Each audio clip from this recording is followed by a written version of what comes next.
ரியாவும் ராஜனும் பேண்ட்ரிக்கு வரும்போது கெஸ்ட் எல்லாருமே ரொம்ப அப்செட்ல போறத பாக்குறாங்க. இதனால ராஜனும் வெற்றி கிட்ட வந்து என்னாச்சுன்னு கேட்க, பருத்திப்பால் இருக்கான்னு கேட்டாங்க, நான் இல்லைன்னு சொன்னதும் கிளம்பிட்டாங்கன்னு சொல்றான்.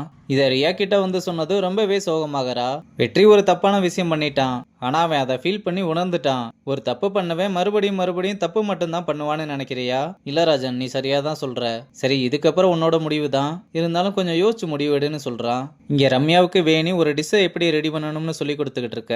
ஐசு வந்து வேணிக்கு வேற வேலை கொடுத்துட்டு அவ ரம்யாவுக்கு சொல்லி கொடுக்க ஆரம்பிக்கிறா. அப்ப ரம்யாவும் நான் உங்ககிட்ட அப்படி பேசியிருக்க கூடாதுன்னு மன்னிப்பு கேட்கிறா.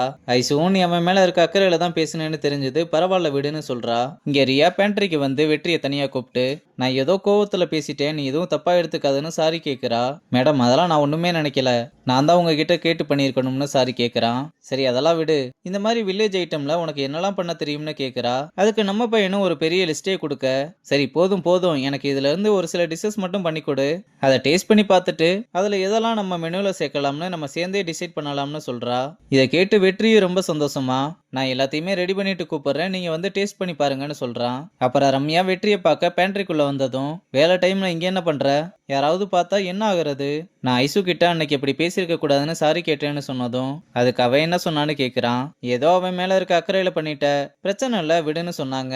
சரி, இன்னைக்கு நீ பண்ண விஷயத்துக்காக உனக்கு ஒரு ஸ்வீட் பண்ணி தரேன், கொஞ்ச நேரம் மட்டும் வெயிட் பண்ணுன்னு சொல்றான். அப்புறம் நம்ம பையனும் ஸ்வீட்டை ரெடி பண்ணிட்டு வந்து கொடுக்க, அவளும் சாப்பிட்டு பார்த்து சூப்பரா இருக்குன்னு சொல்றா. அப்புறம் ரம்யா நடந்து வரும்போது நெடுமாறன் பார்த்து, இங்க என்ன பண்ணிக்கிட்டு இருக்கேன்னு கேட்க, ஜான் இந்த பக்கம் வந்தாரான்னு பார்க்க வந்தேன்னு சொல்றா. சரி, என் கூட வான்னு கூப்பிட்டு வந்து டீ ஃப்ரீசர் ரூமை ஓபன் பண்ண சொல்றாரு. ரம்யாவும் ஓபன் பண்ணதும், இங்கேதான் நம்ம எல்லா மீட்ஸையுமே ஸ்டோர் பண்ணி வைப்போம், இதுல எவ்வளவு மீட் ஸ்டாக் இருக்குன்னு சொல்லிட்டு எனக்கு ரிப்போர்ட் கொடுக்கணும்னு சொல்றாரு. இதை பிரியாவும் ஒளிஞ்சு நின்று பார்த்து அவளோட தம்பிக்கு கால் பண்ணி, நெடுமாறன் என் முன்னாடி தான் கோல்டு ஸ்டோரேஜ் யூனிட் கிட்ட நின்னுகிட்டு இருக்கான்னு சொல்றா. அப்புறம் நெடுமாறன் கிளம்புனதும் ரம்யா உள்ள போய் டோரை சாத்திக்க, பிரியா வந்து நெடுமாறன் உள்ள இருக்கான்னு நினைச்சு ரம்யாவை உள்ள வச்சு லாக் பண்ணிட்டு போறா. இது தெரியாம ரம்யா உள்ள ஸ்டாக் எடுத்து முடிச்சிட்டு வெளியே வரலாம்னு பார்த்தா டோர் லாக் ஆயிருக்கு. ஓபன் பண்ணுங்க, நான் உள்ள இருக்கேன்னு எவ்வளவு கத்துனாலும் யாரும் வரலன்னதும் பயத்துல ரொம்ப அழுக ஆரம்பிக்கிறா. இங்க வெற்றியும் ரியாவுக்காக 4 விதமான டிஷ்ஷஸை ரெடி பண்ணி கொண்டு வந்து கொடுக்கறான். அவளும் எல்லாத்துல இருந்துமே ஒரு ஒரு பீஸை எடுத்து சாப்பிட்டு பார்த்துட்டு, எல்லாமே ரொம்ப நல்லா இருக்கு வெற்றி, ஆனா எனக்கு இந்த பனங்கிழங்கு ரோஸ்டோட டேஸ்ட் கொஞ்சம் செட் ஆகல. அடுத்து கொலக்கட்டை எல்லா இடத்துலயுமே யூஸ்ஃபுல்லா கிடைக்கிறது தான், ஆனா மத்த ரெண்டுமே டேஸ்ட் வைஸும் நல்லா இருக்கு, பாக்குறதுக்கும் டிஃபரெண்டா நல்லா இருக்கு, நம்ம இந்த ரெண்டையுமே மெனுல ஆட் பண்ணிக்கலாம். ஆனா நான் உங்ககிட்ட இருந்து இன்னும் டிஃபரெண்டான டிஷ்ஷஸ் எல்லாம் எதிர்பார்க்கறேன்னு சொல்ல, இல்ல மேடம், நீங்க திடீர்னு கேட்டதுனால இவ்வளவுதான் பண்ண முடிஞ்சது, அதுவும் இல்லாம அதுக்கான பொருள் எதுவும் இல்ல, நான் வேகமாவே உங்களுக்கு ஒரு லிஸ்ட் ரெடி பண்ணி கொடுக்கறேன்னு சொல்றான். அப்புறம் ரியா போனதும், பனங்கிழங்கு ரோஸ்ட்ல என்ன மிஸ்டேக் பண்ணணும்னு யோசிச்சுக்கிட்டு இருக்க.